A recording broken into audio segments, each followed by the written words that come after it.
Imeya yomkhandlu iZululand uThulasizwe Buthelezi wethule osonkontileka abane abazofaka ingqalasizinda yamanzi okuzothalwa kuyona imali eyigidi engaphezulu kwekhulu lamarandi kwaNongoma enyakatho yesifundazwe iKwaZulu-Natal.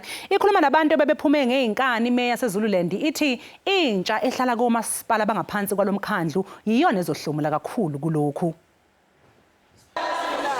Ekhuluma nezindimbane zabantu abebezoyibonela ngawo abamehlo kwenzeka ingcuphamlando oyimeya lomkhandlu uThulasizwe Buthelezi uthi osonkontileka sebemnqumumo ukuqala umsebenzi omuhle. Imeya yomkhandlu itheke intsha yasendaweni iyona ezohlomula kakhulu ngamathuba emsebenzi.